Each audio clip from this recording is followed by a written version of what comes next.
नमस्कार स्टूडेंट, आज हम आँखों के सबसे इम्पोर्टेंट पार्ट कॉर्निया के बारे में पढ़ेंगे।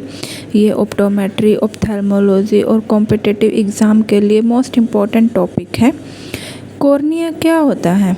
कॉर्निया आँखों की सबसे आगे present transparent avascular dome shaped anterior part है जो विज़न और रिफ्रैक्शन दोनों में मेजर रोल प्ले करता है।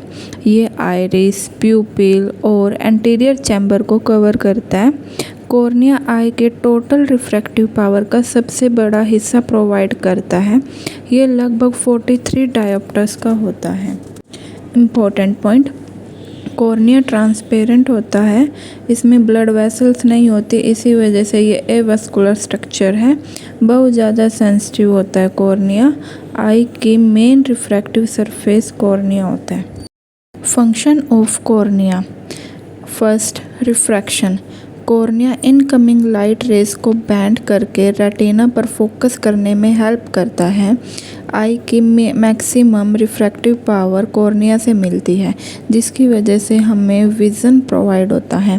प्रोटेक्शन, डस्ट, माइक्रोब्स और इंजरी से आई को प्रोटेक्ट करता है।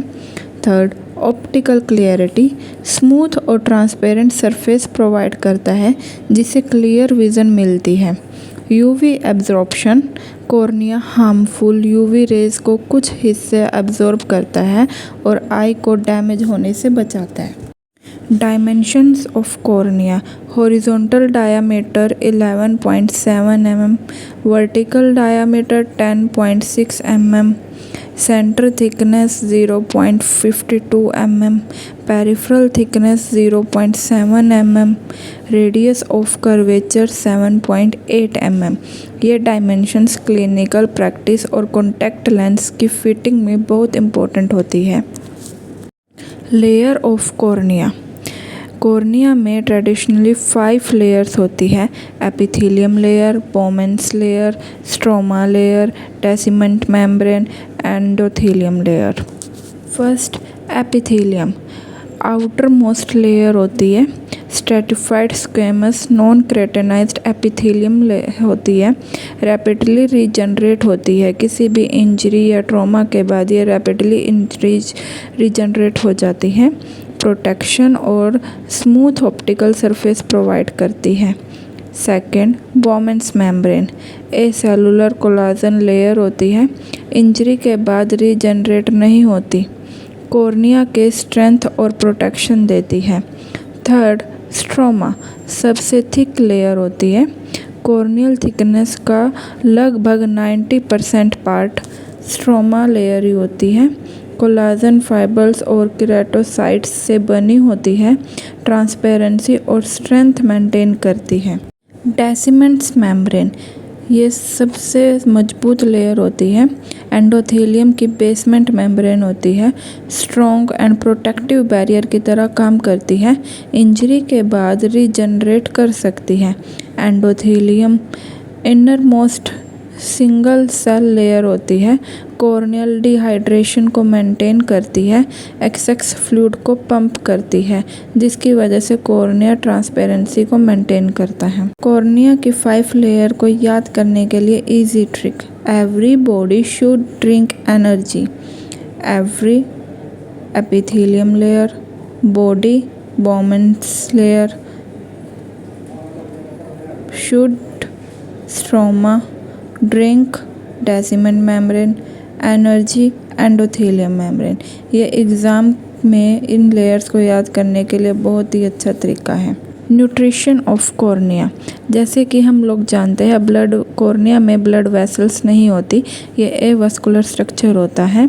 तो बताइए कॉर्निया में न्यूट्रिशन कहाँ से मिलता है? आइए जानते हैं।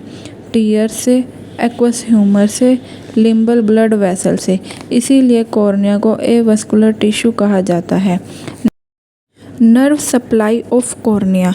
कॉर्निया के sensory nerve supply ophthalmic division of trigeminal nerve से आती है। कॉर्निया बॉडी का सबसे सेंसिटिव टिश्यू में से एक है। क्लिनिकल इम्पोर्टेंट, कॉर्निया की सेंसिटिविटी चेक करने के लिए ट्राइजेमिनल नर्व फंक्शन असेस किया जाता है। Transparency of cornea. ट्रांसपेरेंसी क्या होती है, आइए जानते हैं। Regular arrangement of collagen fibres, blood vessels के absence, endothelial pump mechanism, smooth optical surface, यही फैक्टर क्लियर विजन के लिए रिस्पॉन्सिबल होते हैं। कॉर्नियल रिफ्लेक्स, जब कॉर्निया को टच किया जाता है तो ट्राइजेमिनल नर्व तक सेंसेशन जाती है, वहाँ से ब्रेन स्टेम तक and facial nerve blink response आता है। इसी रिफ्लेक्स को कॉर्नियल रिफ्लेक्स कहते हैं। Clinical use, trigeminal nerve function test facial nerve function test में यूज़ किया जाता है। Clinical conditions, first cornea abrasion, cornea पर स्क्रैच आ जाना, पेन, वाटरिंग और फोटोफोबिया होता है। केराटोकोनस, कॉर्निया के प्रोग्रेसिवली थिन और कोन शेप में हो जाती है, इसको केराटोकोनस कहते हैं। कॉर्नियल एडिमा, एंडोथेलियम डिसफंक्शन की वजह से कॉर्निया स्वेलिंग हो जाती है, इसको हम कॉर्नियल एडिमा बोलते हैं। अगर आप जानना चाहते हैं कॉर्नियल ट्रांसपेरेंसी मेंटेन करने के लिए एंडोथेलियम पंप मैकेनिज्म कैसे वर्क करता है तो प्लीज़ मुझे कमेंट करें। अगर आज के वीडियो आपको अच्छा लगा हो तो प्लीज़ लाइक शेयर कमेंट करना ना भूलें। Thank you.